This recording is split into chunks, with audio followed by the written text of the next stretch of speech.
Welcome to the Rabbi Daniel Lapin Show, where I, your rabbi, reveal how the world really works. Yeah, welcome to you all. Welcome all you happy warriors, you eager devotees of the Rabbi Daniel Lapin Show. Why do I call you happy warriors? Well, because I see every one of you, regardless of your age or condition, as either a beautiful and nubile woman or a handsome and virile man. This is because the Rabbi Daniel Lapin Show focuses not only on your body but also on your soul. And I suspect that almost every listener has a young and vibrant soul. What is more, we're all happy warriors because to live productively, you gotta fight every day against the forces of entropy, if nothing else. You fight to maintain your possessions, you fight to build and maintain your family and your business, your profession or your career. Look, life is a fight, and that's a good thing. To stop fighting, to stop seeking, to stop striving is to die. And I call you not just warriors, but happy warriors, because to throw yourself into the fight for 8 or 10 hours a day, 6 days a week is one thing. But to do all that with a debonair smile on your face and a jaunty pace to your stride, to do all that while generating an irrepressible surge of happiness welling up in your soul, well, that means you are spiritually grounded in everything that is life-affirming. You're devoted to your faith, your families, your finances, your friends, and you know that ultimately you can triumph over those who both intentionally and unknowingly promote a dark abyss of satanic secular socialism and the many social pathologies it generates, many of which we have seen in this past week or two leading up to the confirmation of Justice Brett Kavanaugh. Needless to say, this show is being taped at the beginning of the week, starting October the 7th, 2018. When I reveal how the world really works, it's in the hope that you will help defeat those pathetic creatures of modern secular fundamentalism, those orphans in history who possess neither Judeo-Christian fortitude nor even pagan ferocity, which frankly would be almost welcome. Those hideous hermaphrodites and fanatical feminists running our media, education, and government bureaucracies, who possess neither the strength of men nor the intuitive wisdom of women. But what damage they manage to inflict. Well, never fear. Here on the Rabbi Daniel Lapin Show, I solemnly commit to help you transform timidity to triumph. Together, you and me, we will replace diffidence with determination, and we will displace the divided counsels of doubt with the steady eyes and firm hearts of those who, just like us, know where they are going and know just how they're going to get there.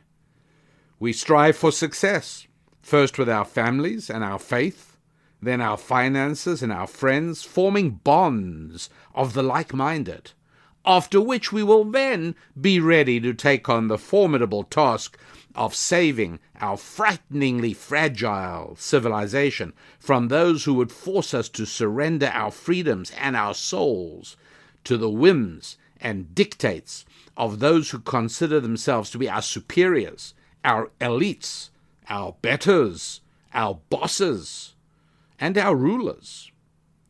But before we change the world, we have to change ourselves. And what a good start we have. Each of you happy warriors a gentle giant with a huge and humble heart.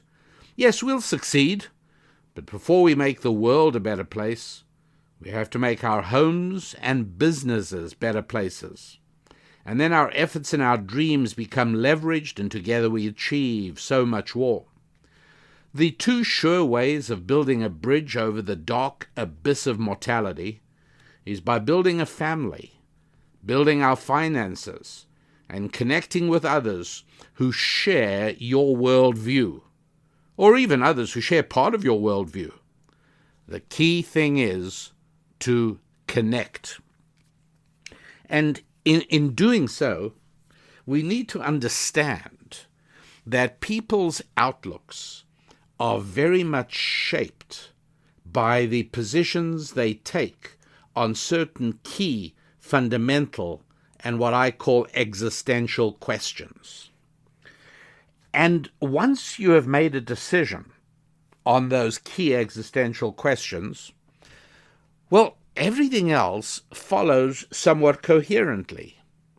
And to those of us who have adopted different answers to those fundamental questions, it is only too easy to dismiss the side of secular fundamentalists as people of low intelligence and foolish outlook. But this would be a mistake. Underestimating the enemy is always perilous in the extreme. No, to subscribe to the views of secular fundamentalism, you don't have to be of diminished intelligence. You don't have to be foolish. You only have to have started out with a different premise. And I want to give you an example of what I mean. Blessed with 6 wonderful daughters and 1 son, I can tell you that our Sabbath tables, in fact, our dinner tables in general, particularly when the children were just a little bit younger, were always very delightful, but they taught me considerable patience, because very often questions would arise at the dinner table that required a discussion of a somewhat technical topic. It might have been some algebra.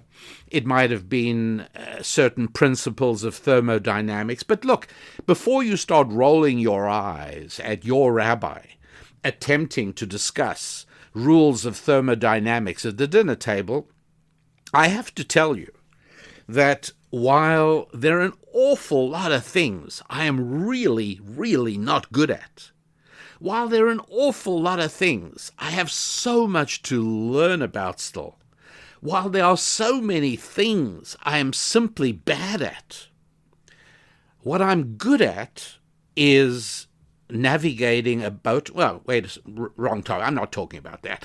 But what I'm also good at is explaining complicated topics in a way that makes sense to people who don't know much about that particular topic. That's what I do.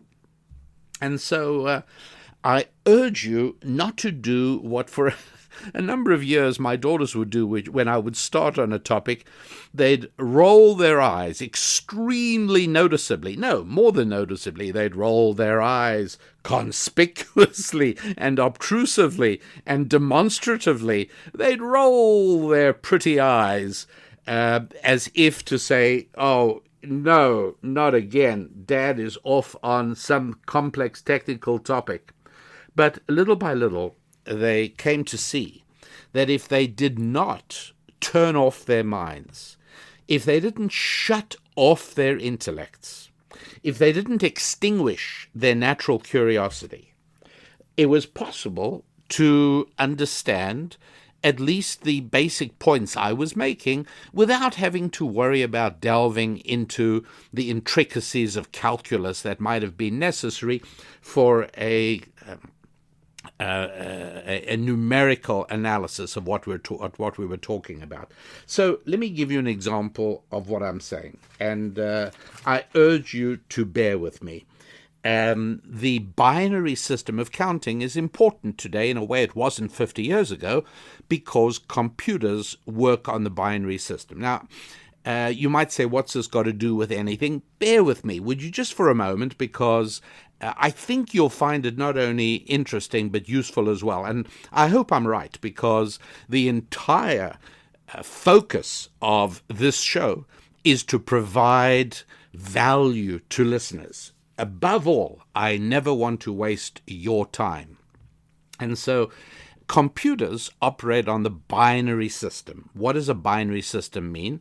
Well, we're accustomed to the base 10 system, which means that there is a 0 and 9 digits, or if you like, a total of 10 digits.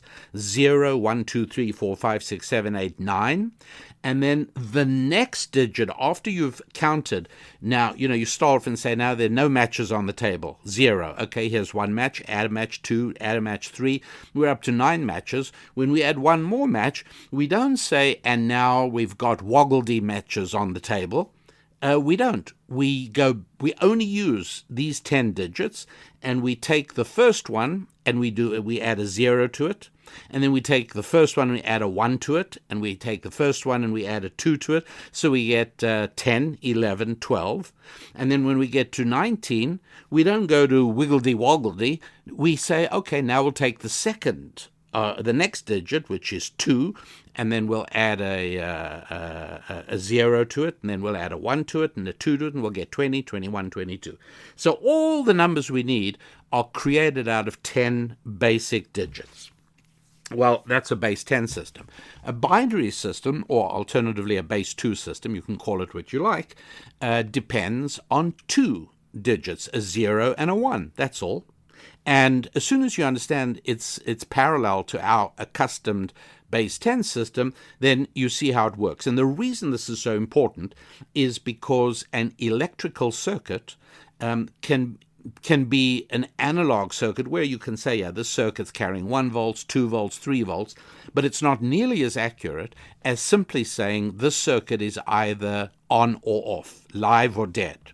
And if we decide to call it off and name that 0, and we call it 1 and we name that on, well, now it is possible to create digital computers, which are very accurate and very useful and very quick. But to do that, we have to become accustomed to expressing all the numbers you and I need, right? I've got a check that I've got to write for $75.22 to the electric company. How do I write $75.22 in binary? Okay, well, it's really very simple, and it might be useful if you're interested in this, and I sure hope you are. It might be interesting if you go ahead and take a pen and paper in front of you. And what I'll do is I'll take a quick short break as we go into the next segment to give you just enough time to make sure you have a pen and paper. And I'm really not going to devote more than another 2 minutes to this, but I think those 2 minutes will be useful to you and will be mind-expanding and will open up some ideas, as well as allowing me to go into the topic of discussion today, which is about making fewer mistakes, diminishing the number of bad decisions you and I tend to make in our day-to-day lives. The website is rabbidaniellapin.com. That's right, rabbidaniellapin.com. And the resource I commend to your attention is the Thought Tool books. Now, those are available in hard copy, namely paper that comes to you in the mail, and there's a set of 3 books. Look out for the Thought Tool set. But I don't know if you are a Kindle aficionado, but this is turning out to be a real boon. Now, I also like real paper books. I'd say 2/3 of my reading is on paper, but about 1/3 of it is on Kindle. And so if you went to Kindle and you looked for the Thought Tool books by Rabbi Daniel Lapin, I think you'll be pleased with the deal, and it turns out to be something really useful. I am trying to demonstrate how it is that we commonly find secular Americans dismissing religious Americans as some kind of primitive fools. We even had a powerful politician a few years ago, speak disparagingly about many Americans who cling to God and their guns, and it was said in such a tone of disdain and contempt, as if people who follow the Bible and believe in the God of Abraham, Isaac, and Jacob are somehow diminished in intelligence and they are simpletons. Another mistake people make is, of course, the other way around, where religious people say, well, secular people are blind and stupid. None of these things are true. Very often, political conservatives think liberals are idiots. And, of course, liberals think that conservatives are dinosaurs and obnoxious and very foolish and stupid and of low intelligence. None of these things are true. What happens is that in all of these cases, there is a primary fundamental question which has two answers. And how you answer it then sets you on an inexorable path that is absolutely predictable. And you may think that you are exercising your freedom of choice as I would. But the fact is that once you have made a decision about that fundamental question, the rest all follows almost inevitably. And the interesting thing is that that fundamental question almost always has a default state, something that if you don't consciously contemplate it, you will come to a conclusion anyway. You will answer it one way or the other. And so everything follows from the fundamental question. And so very often, two people can be yelling at one another, saying, you're wrong. No, you're wrong. You're an idiot. No, you're an idiot. And the truth is that neither is an idiot and neither is wrong. They both start, or they each start, I should rather say, from a fundamentally different answer to a basic existential question. And so bear with me, if you would, while I give you this is like one of my favorite examples. So I'm going to give it to you. This is an example I think you will find useful. And I only ask you not to roll your eyes like my daughters would do. And instead, grab your pen and paper and just contemplate this for a moment, because the outcome is actually useful not only for the topic of today's discussion, but also for the understanding of so much of the digital economy today, the digital information age. Okay, so let's take a simple question. I might say to you, what is 11 plus 10? And you don't even have to think about it. You right away say 21, right? That's simple enough. And if you do think about it, you'll say, okay, here's 11, then I'll write 10 under that. 1 plus 0 is 1, 1 plus 1 is 2, and there we go. 21 is the answer. But meanwhile, I might hear that same question, and I respond, 11 plus 10, the answer is 5. And you say, I'm an idiot, because everyone knows the answer is 21. And I say, you think the answer is 21, you're an idiot. The answer is 5. How do you explain this? It's very simple. Very simple. You are using the base 10 system, with which we are all familiar from the time we are toddlers. And in that system, there are 9 digits plus a 0. That's base 10. There's 10 possible alternatives. And so 11, what does 11 mean? Well, 11 means 1, 10 plus 1, 1. In other words, those columns are labeled from the right 1, 10, 100. I'm not doing a complicated or big sum of 100 today, so it's ones and tens, or you may have heard tens and units when you were in school like I did. It was dumb. They should have, units. Who knows what units are? I didn't. But 11 is simply 1, 1, okay, plus 1, 10. And 10 and 1, 11. Okay, I got it. And we're adding to that 10. What's 10? Well, it's 0 ones, but it's 1, 10. See, there it is, because the columns starting from the right in the base 10 system are 1, 10, 100, 1,000. And so if you get a number 1,321, reading from right to left, it means 1 1, 2 10s, 3 hundreds, and 1,000. You add them all up, you get 1,321. You're sketching this out with your pen and paper. It's making perfect sense to you. No, it really is. I know. I know you're rolling your eyebrows. Stop it. Okay. Now, I was using the base 2 system. I thought in this digital age, that's what we're talking about. So for me, 1 1 doesn't just mean 11. 1 means 1 1 and 1 2. And so, in other words, because the columns in the base 2 system are not like the base 10 system where the columns starting right to left are 1, 10, 100, 1,000. No. In the base 2 system, the columns of a number are 1, 2, 4, and so on, 8, 16, and so on and so forth. And so the number 11 means 1, 1 and 1, 2. It means a 1 and a 2. And a 2 and a 1 added together become a 3. So 11 actually means 3 in conventional numbers. And 10, 1, 0 means 0 ones, but 1, 2, which just means 2. And so 11 plus 10 really means 3 plus 2. But let's add it up, right? Put down a 1, 1, 11, and then under it write a 1, 0. Now you'll remember the way we did it before, base 10, the answer came to be 21. But now we're going to use the base 2 system.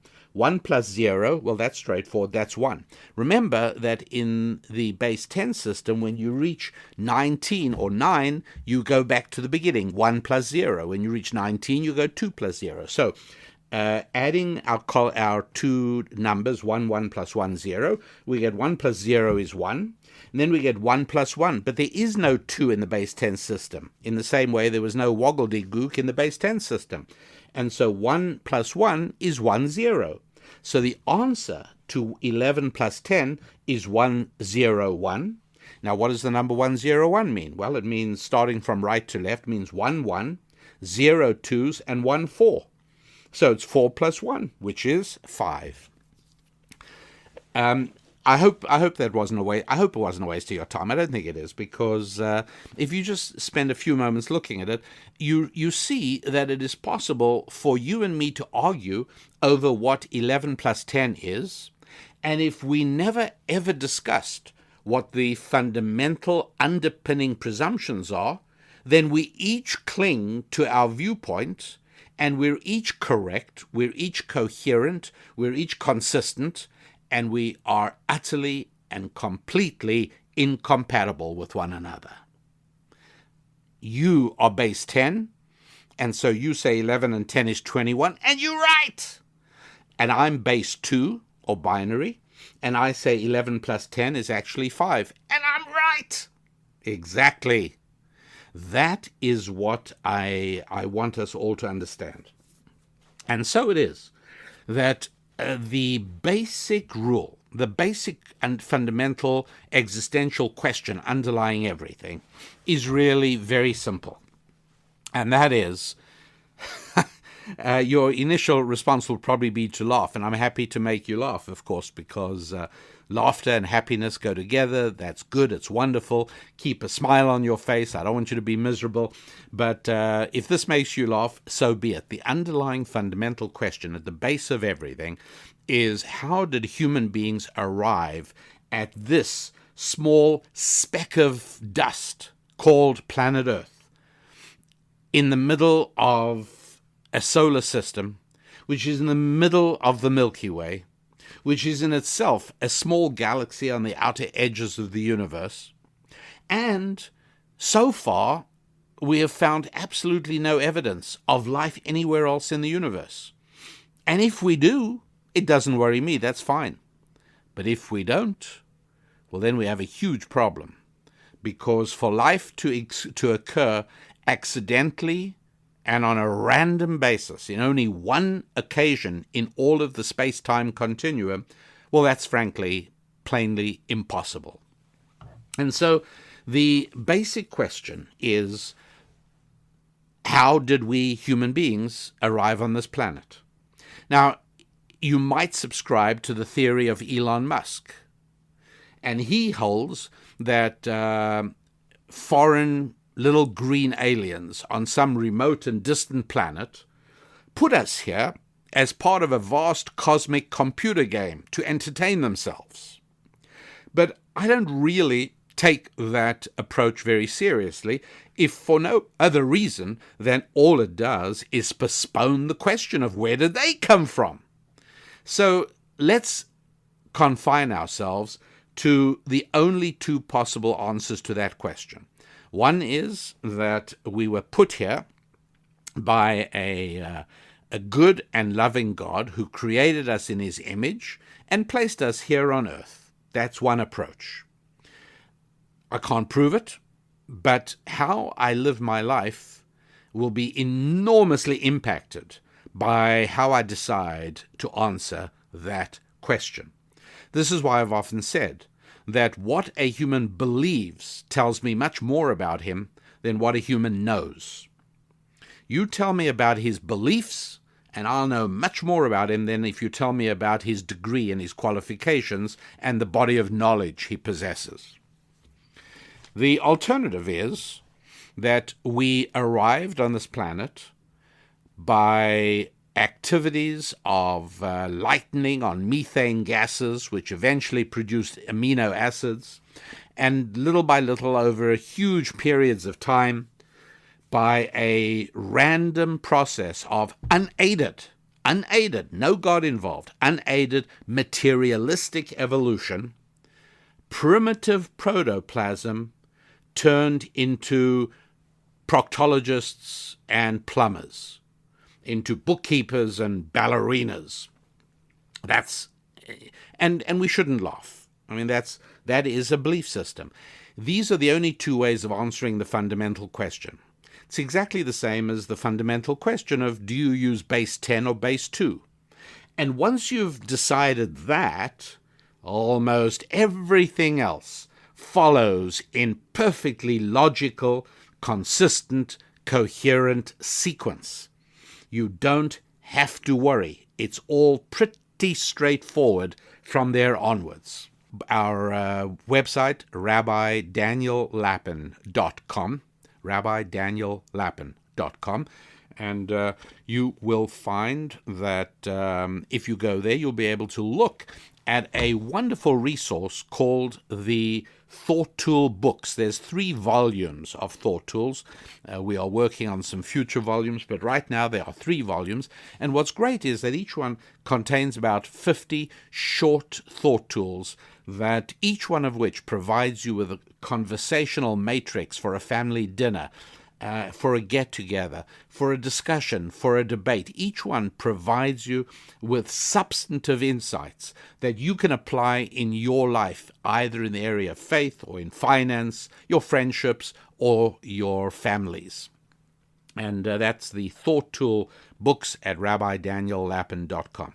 So, studying the underlying premise of the religion of secular progressive fundamentalism. That's right. Secular progressive fundamentalism launches off the fundamental premise that human beings are here as part of a continuum that leads from bacteria through alligators to mammals to primates like chimpanzees, and finally to human beings. And that means that you and I are fundamentally no different, at least qualitatively, we're no different from a fox terrier or a sheep or a kangaroo or a camel or a cow. We are qualitatively different. We run less quickly than some. We run more quickly than tortoises. We have less hair than some, more hair than others. These are merely quantitative distinctions along the spectrum line. But qualitatively, we are all nothing but animals. Now, there are obviously some very real consequences to that. Have you ever wondered why it is that secular progressive fundamentalists, which, by the way, has a hierarchy as well, it has its high priests. So for a period of time, and maybe it's still true, people like Al Gore, you might remember the famous inventor of the internet,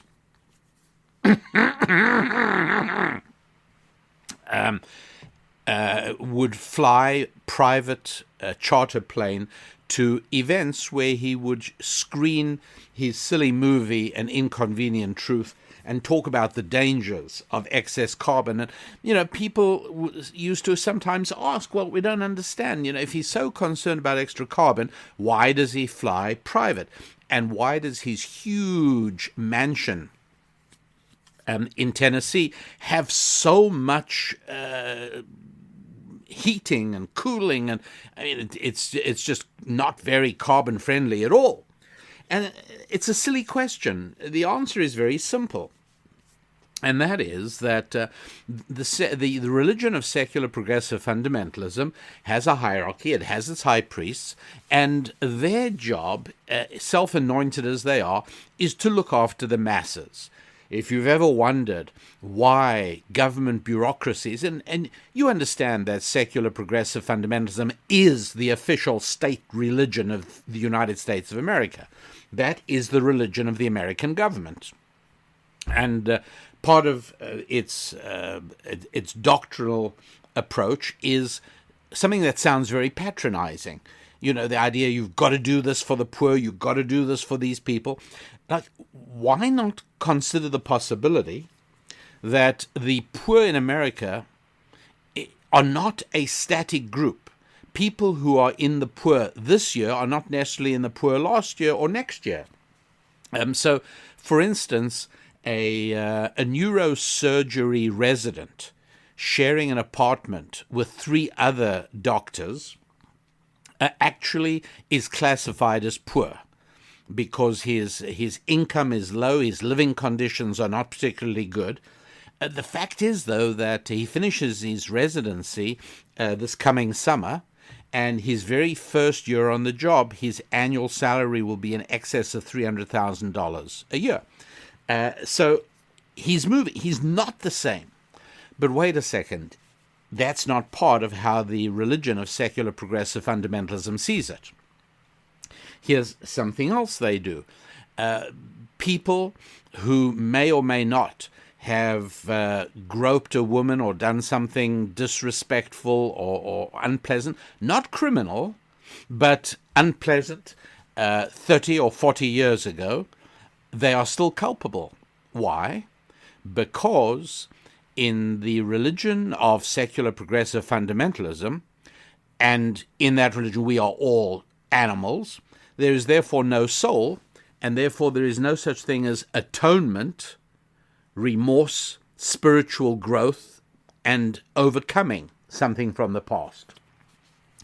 For the most part, we recognize that human beings are capable of feeling mortification about things they did when they were young many years ago, and to grow beyond that and to overcome some of that.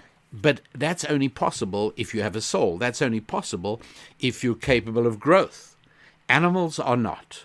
A cow is a cow is a cow. It was born a cow, it'll die a cow, and that's all it ever is. Human beings are not like that. A cow is only as good as its ability to deliver milk and to produce offspring. In other words, purely materialistic.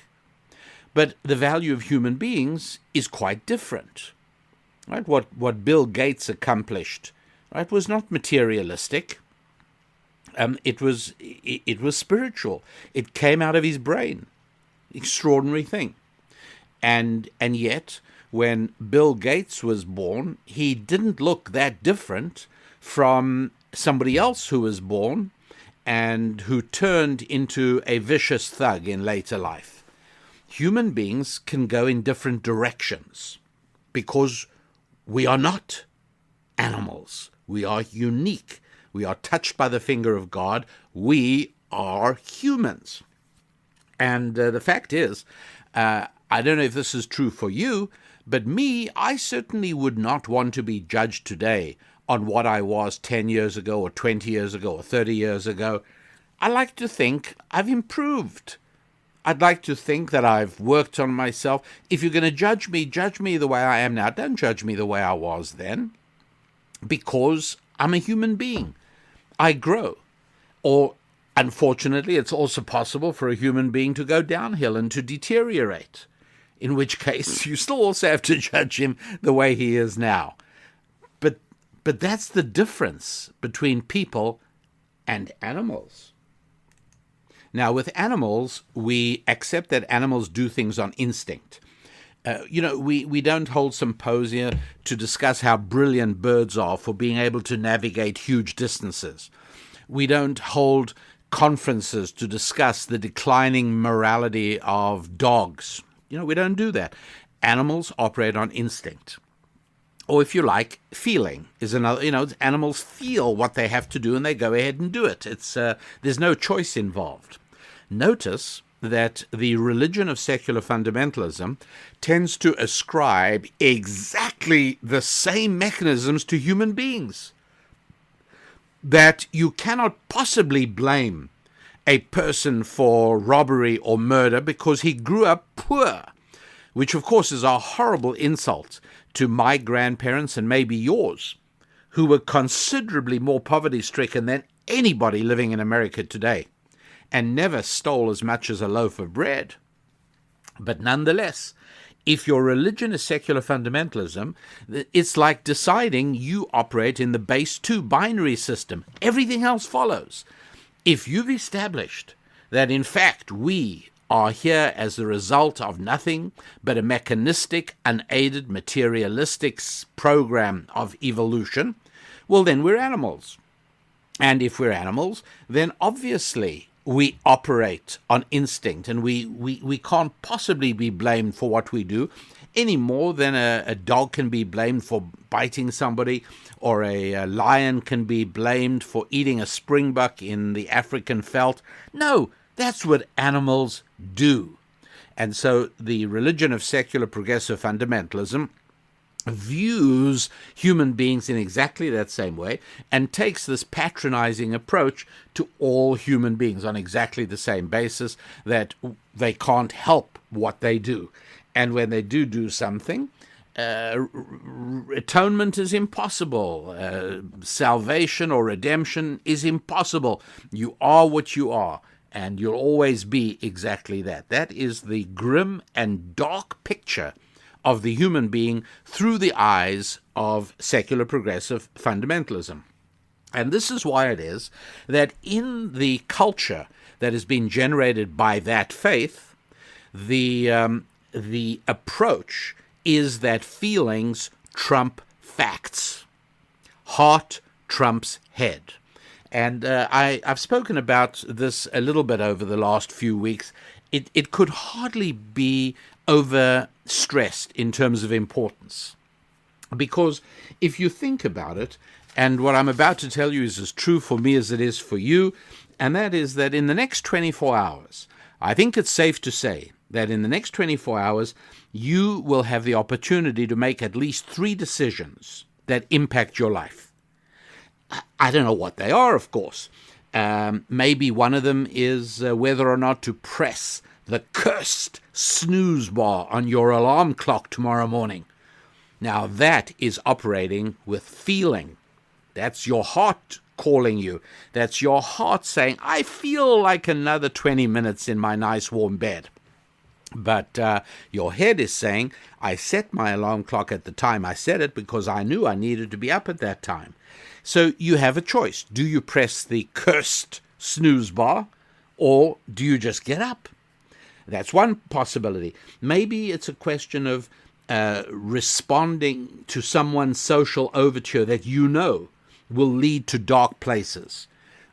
Heaven knows, particularly on the internet, it's very, very easy to move a connection on the internet beyond a mere intellectual or electronic connection into something that contains elements of emotional bonding.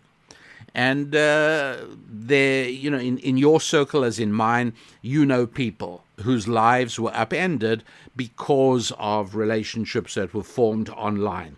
Again, it's head versus heart. I wanted to. I felt like it. I was drawn to him or to her. Maybe it's nothing more than yielding to your toddler's temper tantrum. When your head tells you, I've got to teach my child that my word means my word, that when I say no, it means no, that even if you scream and stamp your feet, even if it's in public, I don't change my mind on that. And my head says, I know that's what I have to do. My heart says, I just haven't got the energy to fight with this kid anymore. Or maybe it's responding angrily to a work associate instead of smiling and postponing the continuation of the discussion. Right? What your head says, I know what I should do. I should really end the conversation here and say, I have a pressing engagement I have to get to, or I need to think about it. Can we continue this conversation tomorrow where you'll be a little cooler and you'll be able to respond correctly instead of the way you're doing now? All right. Or maybe it's spurning data and going with your gut. I always mistrust the phrase when people say, I want to go with my gut on this. If you're going with your gut means going with what your head has evaluated the data to be, okay. But if your gut is just another word for your heart and following your feelings, then that would not be such a good idea, right? So these are examples of what we're talking about. And then something very, very interesting that I've been experimenting with over the last couple of weeks. I've been asking people, where in the Bible do you find the verse, and you shall follow your heart? Where do we find that? And it's really interesting how many people, these are, Uber drivers that have been taking me here or there, people I've met on an airplane. And so just in conversation, I say, by the way, I'm doing a survey. I'm just curious to know how many people know where about in the Bible it says, and you shall follow your heart. And what's interesting is that the majority of people respond by saying, I just can't put my finger on it, but I know I've seen it. Just give me a clue. Is it New Testament or Old Testament? I say, no, I don't want to give you a clue. You tell me.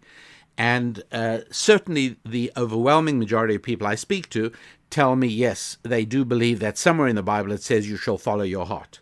Well, nothing could be further from the truth.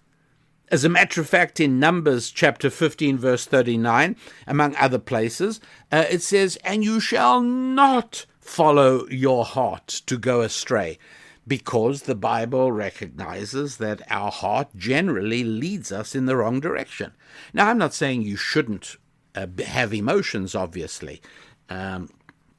If somebody is asked why he found, why did he marry his wife, or why did he start going out with his wife, the correct answer is that he was incredibly drawn to her emotionally, and I understand that.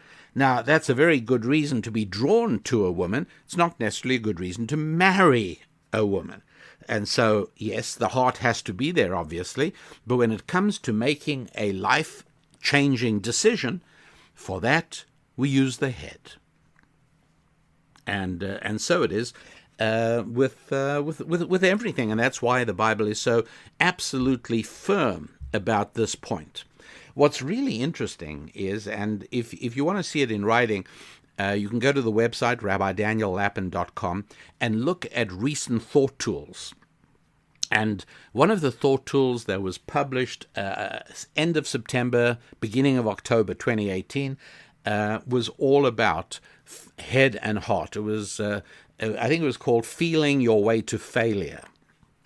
And that's exactly what we're talking about here. It points out that in the Bible, there is meticulous attention paid to prepositions. And in many times, by the way, the English translation, I've noticed, is almost always wrong on this. The English translation almost inevitably says, and he said to himself, or she said to herself. The Hebrew always says, and he or she spoke to his or her heart. He or she said in her heart. She or he said to her heart. Now, in many places it says to her heart or his heart. In many places it says in the heart. And here's the amazing thing. With absolutely 100% consistency throughout Scripture, throughout the Hebrew Scriptures, all I know, whenever it's something good happening, it's he spoke to his heart, meaning the head was not subsumed in the heart. The head is separate, and the head talks to the heart. It's all very good. God's in Genesis 8:21 says, and God spoke to his heart. English translation often says he said to himself, but that's missing the whole point, because in Jeremiah 13:22, it's there. It says, and he said in his heart, and it speaks of disaster and depravity. Esau says in his heart, I think I have to kill Jacob, chapter 27, verse 41 in Genesis. Yeah, that's right. He's going to kill Jacob. He said it in his heart, because if his head was working, he wouldn't have made that decision. But his head said it was in his heart, so that's what happened. In Psalms 14, verse 1, again, speaking of disaster and calamity, he said in his heart. In the first book of Samuel, chapter 1, verse 13, the pious and righteous woman Hannah spoke to her heart. That's right. In Samuel 1, chapter 27, verse 1, King David, speaking of something good and positive, spoke to his heart. Again, consistently throughout Scripture, enormous emphasis on this idea that head and heart are separate. As human beings, we're very aware of both. And as human beings, we also are aware that it's necessary to keep the head and the heart both operational, but to use the head rather than the heart when it comes to making key decisions, to use data rather than feelings, to use facts, not feelings, to use head rather than heart, to use brain and rationality over emotions. Now, all of this is a lot easier said than done, of course, because our feelings are immensely strong. We are drawn to things we feel like doing, and it takes considerable strength of will in order to resist that and say, no, I have to go with my head. The good news is every time you do it, your ability to do it gets strengthened just a little bit. Conversely, of course, every time you yield to your heart, you become a little more self-indulgent and, in that sense, self-destructive. Think about it. It's a really, really important thing. Now, I'll tell you what we're going to do now. The next and last segment of the show is going to be a speech I delivered for the Center for National Renewal last Friday. The event was being held actually in a beautiful room in the Library of Congress in Washington, D.C. First time I've ever spoken, in that I called it a foundational edifice of Western civilization. It is the Library of the United States. This is the library. It is, I believe, the biggest and most important library in the whole world, and I felt privileged to be able to speak there. You'll hear how I introduced my speech. All of that will be coming right up in the next segment. I hope you enjoy it. And that will be all. For now, the website, rabbidaniellapin.com. Take a look at the Thought Tool books at rabbidaniellapin.com. And I also would urge you to make sure you are on the mailing list for whatever mailings you want, either Thought Tools or Ask the Rabbi or Susan's Musings, preferably all three.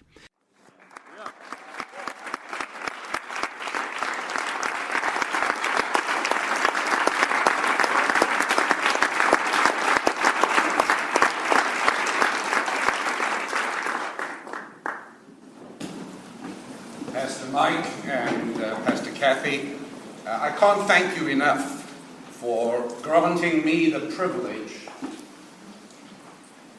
of standing shoulder to shoulder with you and with so many old friends that it has been so wonderful to connect with, and so many new friends I've had the opportunity to meet this morning. I'm almost overwhelmed. Here we are in one of the foundational edifices of Western civilization. I'm almost lost for words.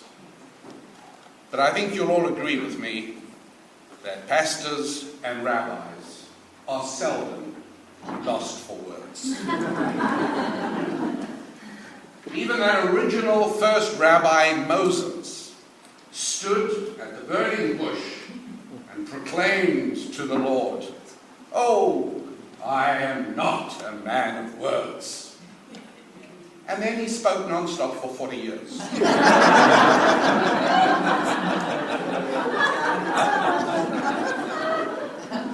Well, we have a few minutes together, and it's a few minutes in which I want to remember that what Moses began there was the first religious revolution in the history of the world. And a year later, they left Egypt, and 7 weeks after that, they stood at the foot of Mount Sinai. And the biblically based Judeo-Christian tradition runs in a straight line from there to us here today.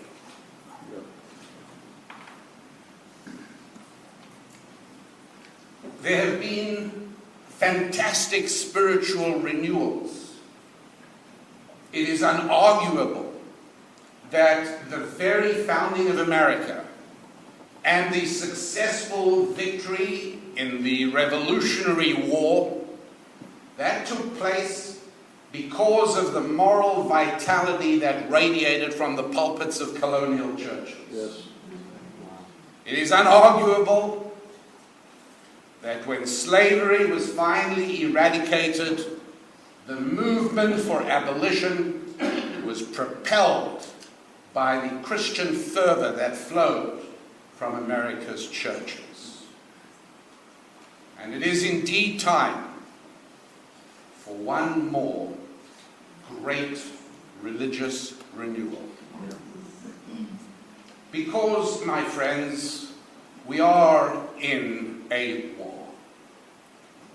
And here's one rule about war that everybody knows, which is that he who doesn't realize it loses. Right. Right. We are in a war. Yes. Now, it is not a war between blacks and whites. And it's not a war between rich and poor, it's not a war between men and women, and it's not a war between Jews and Christians.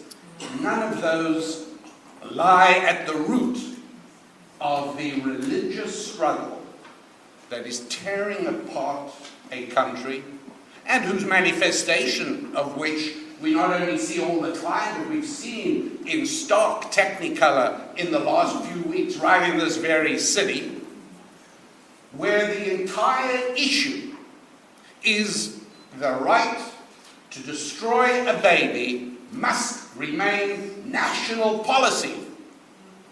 What is this if not a religious struggle? That's what is going on.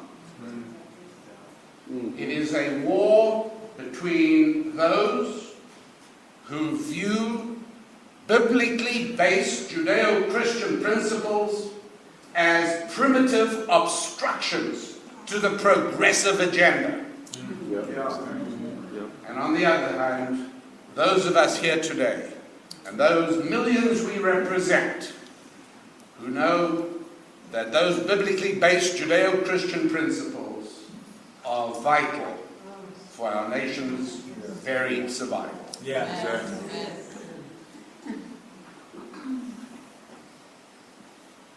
Pastor Mike spoke at the beginning of this morning's proceedings about how difficult it is when we lack the key to understand and explain the war. When we lack the lens through which everything becomes clear. Well, one lens through which everything becomes clear is very simply the answer to the most fundamental existential question of life. How did we all get here? How did people arrive on this planet? Now, discounting Elon Musk's vision that little green men in spaceships put us here as part of a vast cosmic computer game, the only remaining options are that the good Lord created us in his image and put us here, or alternatively, by a lengthy process of unaided materialistic evolution, primitive protoplasm turned into ballerinas and bookkeepers. Oh, wait a minute, you shouldn't laugh, because it's kind of rude to laugh at other people's religious beliefs. It is a religion. Yes, sir.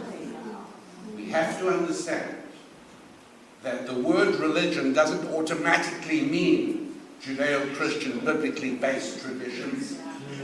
A religion is a belief system. And the belief system that is driving frantic, furious, fanatical, and feverish attempts to derail a Supreme Court nomination, it's all religious belief. Yes, sir. That is what's happening. We've got to understand that there are real life consequences to our beliefs. How we answer that question tells us everything. How we answer the question of how did humanity arrive on this planet, well, that answers everything in every possible way. I have to tell you a story about a teacher of mine who was traveling to Israel on an El Al airplane by one of those divine circumstances that humans often dismiss as coincidence, for which no word exists in the Lord's language. The person sitting next to him was the head of the Communist Party in Israel. This is going back a number of years. And during the course of the flight, the rabbi's sons who were traveling with him constantly kept coming forward from their seats in coach to bring the rabbi food, to take his shoes, bring him slippers, bring him reading material. Eventually, the Communist Party head with whom the rabbi had been chatting said, I have to tell you something. I'm amazed to see how your sons respect you and serve you. I've got 4 sons, and in my whole life, I don't think I remember a time where they ever did anything for me. All that happens is I do things for them. And the rabbi said, don't be upset. Your children have followed your teachings as faithfully as mine have followed mine. You see, you've taught them that we are here as descendants of chimpanzees. That means they are 1 generation more developed than you. You are closer to the chimps than they are. It therefore makes sense for you to serve them. But my children believe that we are touched by the finger of God who created us. And that means I am 1 generation closer to that divine source. It is only appropriate that they serve me. My friends, how we live and believe and teach the answer to that fundamental question of how did human beings arrive on this planet answers everything. Yeah. It is absolutely inescapable. It's not only in the area of personal living that things are affected by how we answer that question. And I should tell you that if in order to try and get a sense of where somebody you've just met stands, and you say to them, tell me, how do you believe that human beings arrived on this planet? Anytime the answer begins with the word, well, that kind of means the other way. But everything flows from that. Think about what we really are saying. If through a lengthy process of unaided, no God involved, unaided materialistic evolution, primitive protoplasm became plumbers and proctologists, well then we've got to understand that we, human beings, are nothing but $9 or $10 worth of common chemicals arranged by some accidental process, that's all. Because there is nothing in the world that is not material. And that is why people who subscribe to that religion are believers in materialism only, because there is no spiritual reality in that world. And so think about monetary policy. Money is in itself profoundly spiritual, in the sense that there is absolutely no way to touch money. Oh, you can touch metallic discs or pieces of colored paper, or perhaps even look at zeros and ones on your bank's computer, but none of that is really money. Money exists because of a God-given system of human economic cooperation. It's no accident that no tyrannical and atheistic regime has ever created a functioning economy. It is not an accident that the words "in God we trust" do not appear on the walls of churches. They appear on the very currency. Because the founders of the country that has created the world's greatest engine of prosperity knew and understood that money is spiritual and a God-given idea. But if money is only material and there is nothing spiritual, well then it is subject to one of the basic rules of physics, which is that a material object can only be in one place at one time. If I have a saxophone on the podium behind me, and a few minutes later I turn around and it's gone, but it is now on the table in front of Pastor Mike, well, it's very simple. He took my saxophone. It's not hard to figure out. But if I possess a tune, and you'll be relieved to know I intend no such singing, but if I had a tune and I taught it to you, I've now given all of you a tune. I'm not less anything. I'm not missing a tune. The world is now a more musical place. Yeah. A saxophone is physical. Music is spiritual. Yeah. It's nothing but the vibration of air molecules until it reaches the human brain, the human heart, and the human soul. That's when it becomes music. Wow. The rhinoceros does not dance to any music. This is something unique to we, touched by the finger of God. Wow. And so if money, my friends, is merely physical, well then, if I had some, and now I see you have it, you took it from me. It's obvious. And therefore, the only moral approach is mass redistribution of money. It has to happen. It's exactly what a zookeeper or farmer of any responsibility would do if they discovered that their elephant or their cow had got more hay or straw or food than the other animals. He'd run in there with a shovel and redistribute it. Obviously, because animals are materialistic. Humans have a soul. It changes everything. Yeah. But the system, please never say that believers in that religion are fools. They're not. They are wrong, but they are utterly consistent within the coherent system of that religion of secular fundamentalism. They are absolutely accurate. If you start off that we are nothing but materialistic creatures of random and accidental evolution, then absolutely children must be educated to become little socioeconomic cogs in the machinery of the state. Yes, and if we are nothing but materialistic creatures of evolutionary and random accident, then it is entirely appropriate that money is held by government. The farmer or the zookeeper in the Beltway. Yeah. They are the ones who are supposed to look after all of us mere materialistic animals. Wow.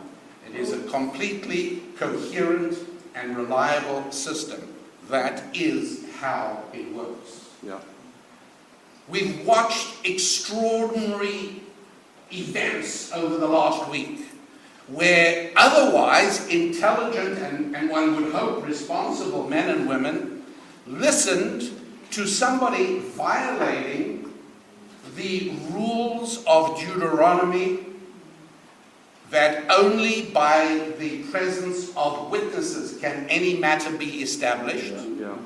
And we have watched otherwise seemingly intelligent and responsible people saying, I listened to him, her, and I felt they sounded credible. What are you? A conjurer? A wizard? You felt? Yeah. Yes.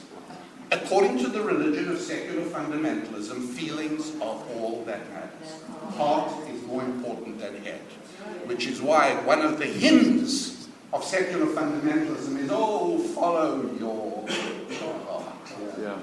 But ladies and gentlemen, in the book of Numbers, it says very clearly, you shall not go astray after your heart. Yeah.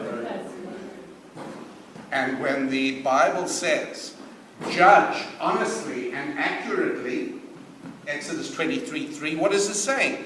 It says, don't favor the, and we'd have thought the next word would be rich, because wouldn't you think corrupt judges would favor the rich? No! God says, don't favor the poor! Wow! What's that all about? Because God knows that when you abandon His book, when you abandon His way, the natural instinct is for you to become governed by your heart. And when you become governed by your heart, you start believing those for whom you feel are hot. But that's not the way a justice system was intended to work. Only by witnesses shall a matter be established. Wow. But that makes perfect sense. Animals function on instinct. What is instinct? Instinct means you do what you feel like doing. And if we are also nothing but animals, which is the fervent belief of secular fundamentalism, an official government religion in America today, why then, we human beings must also be driven by feeling. That's very important. Friends, this is really the war. It's a war between the biblical faith of the Judeo-Christian tradition and the equally fervent, committed, vitally powerful religion of secular fundamentalism. Yeah. That's what's happening. Wow. That is the struggle. And the only hope for America, just as it was in 1776, and just as it was in the middle of the 19th century, here on the threshold of the 21st century, we are once again called to battle. You cannot evangelize for a political party, but you can evangelize for faith. Wow. And when we change hearts, everything else follows. When we lead people into the pages of His book, we have nothing to worry about, because the coherent and consistent pattern that emerges from a heart that is committed to the biblical truth is not to be emotional, not to be materialistic. And we understand, obviously, to that religion of secular fundamentalism, of course, we must do everything we can to foment struggle between rich and poor, and between black and white, and between everybody, because these are all materialistic human distinctions. Yeah. But if I remember correctly, Martin Luther King said, look inside, not at the skin. Well, yes, because he subscribed to the Judeo-Christian tradition. But those who subscribe to secular fundamentalism, there is no within to look. When a wolf eats the sheep of a rancher, We don't hold a symposium to discuss the declining morality of wolves. The wolf ate the sheep because he felt like it. Yeah. And people want to kill babies. They feel like it. Yeah. Nothing is more important in the religion of secular fundamentalism than feeling. And in our world, nothing is more important than his word. Yeah. That's what Wow. we have to do. He who learns too late that there is a war loses that. Yeah. It is an enormous privilege to stand shoulder to shoulder with you, do everything we can to bring about a fervent, passionate, exciting, undefeatable new Christian renewal Yeah. here at the Center for National Renewal. Yeah. And perhaps the only thing that this Orthodox rabbi should be doing now but won't is to lead you in a rousing rendition of Onward, Christian Soldiers.